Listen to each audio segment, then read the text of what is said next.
Welcome back to the channel. It is Thomas Pro. As you can see, this isn't my usual setup. It's because I'm out of town at the moment. And so forgive any kind of visual or audio quality. I don't have my microphone or the camera that I use. Instead, I am recording all of this just on the Dragonfly Pro, which I thought was convenient because that's what I want to talk about. Remember, if you like this kind of content, please consider like and subscribe. I would greatly appreciate it. Okay, so I'm taking a look at my history, and it looks like I did an unboxing of the Dragonfly about 10 months ago. So over 6 months, I was going to do a 6 months later. I guess this is close to a year later review. That kind of got scrapped with the news that I'm about to deliver.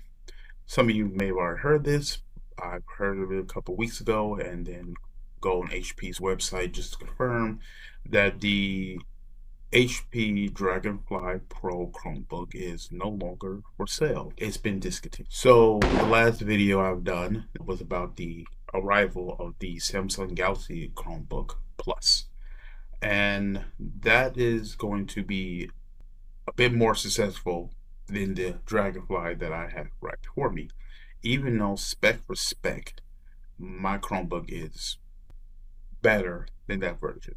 Aside from the expandable storage, and I believe port selections, so it's not blowing out the water, I'm saying, but for speed, these things. And it does have a bigger OLED screen than mine. But besides that, I want to have a little short convo of, does premium Chromebooks even make sense?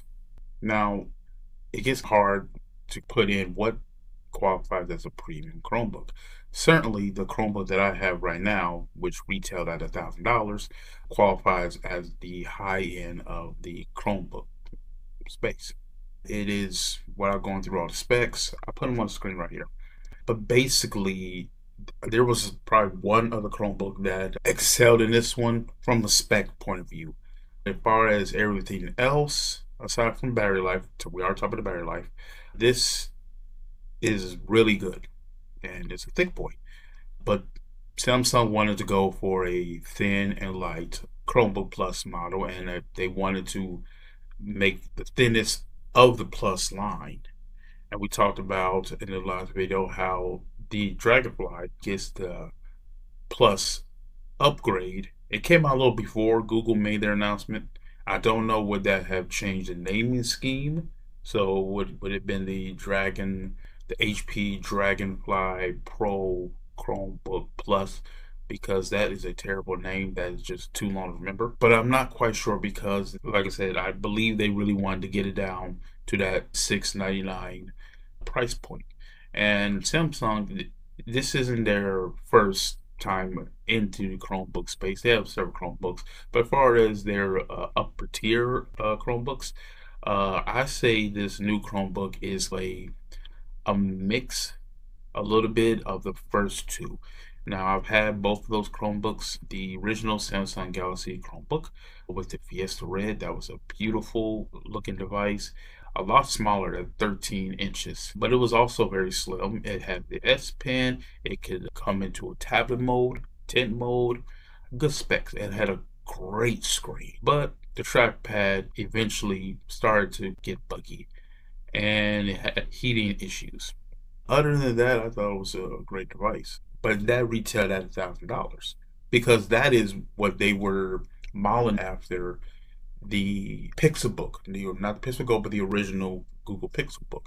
Google made their Chromebooks as kind of halo devices, and other manufacturers followed suit, and that was their answer to the Pixelbook. So Google came out with the Pixelbook Go, then we get the Samsung Chromebook Galaxy, which it seems to fix some of the issues with the first one. First off, I guess they already knew that it was difficult selling that device at $1,000. So they brought the price down by a few hundred. It had better battery life. It didn't overheat like the previous model. It had a good screen, but not as gorgeous screen. Aesthetically, still looked good. And I think of those trade-offs with the new Samsung. Aesthetically, it looks good. I think they didn't want to go all in on it like they did in the first Galaxy Chromebook.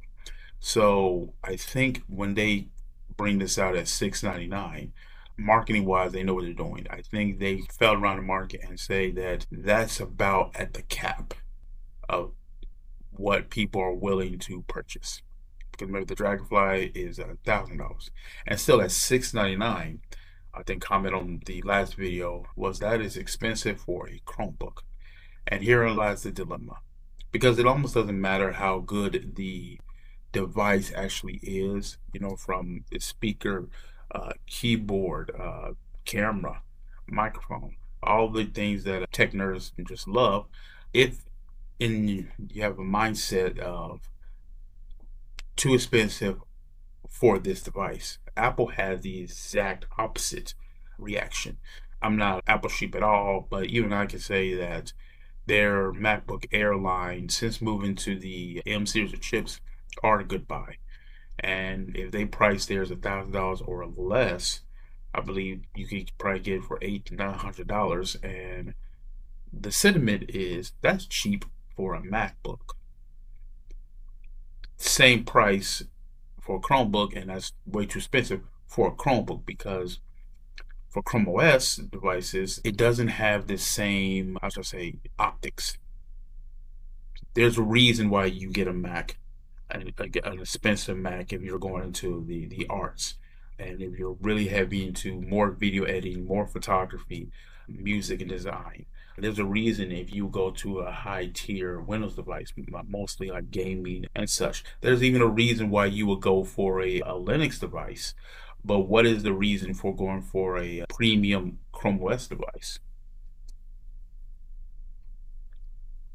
That hasn't really made it to the mindset of people of why will I spend so much on not just a laptop but on a Chromebook, because most people can get away with using the Chromebook, but that doesn't give kind of a reason to why you should pay as much as the other operating systems or platforms. I believe due to how Chromebooks were introduced to most people, which is through the school system.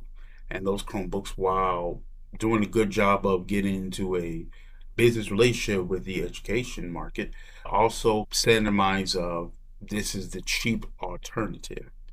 And if you need something more expensive, then you get another operating system. Folks like myself who are with these type of devices because we like the operating systems, and that we would go for the high tier options, there may not be enough of us yet in this camp to go through all the trouble of a big company. I have to wonder, is that why that HP barely did any marketing, didn't put these things out in any retail, which I think effectively killed the device, because anybody who would have purchased it, you would have had to be in the know. I mean, looking, this thing, I believe, debuted at the CES a few years back. And then if you didn't look out for it online, you weren't going to see this device at all. Despite that device, and I haven't tried it, haven't held it in my arms yet, haven't been to a Best Buy yet to see its shelves. If I do, I'll probably put it in this video. But that laptop is going to do a lot better because Samsung has brand, and the articles are already out, and people are already going to review it. So it's going to get a lot more attention than these higher tier devices. And despite that, I believe the Dragonfly sold well, because quite often you would go to the website and it was sold out. Now, maybe that was just because HP just didn't know about how good the demand was going to be, or they still discontinued because despite the demand being higher than they initially thought, it didn't warrant it keeping it on the shelves longer, which is a shame, because now I have to wonder what is the future of the premium. Because if Samsung succeeds, then will that get rid of any incentive to do better? Because it's few and far between of Chromebooks that just have that upper echelon of quality to them, which to me is probably one of the number one reason that Google needs another Pixelbook, because otherwise these devices don't make sense, and Google has to make it make sense. All right, so that's all for my little rant today. This is Summers Pro.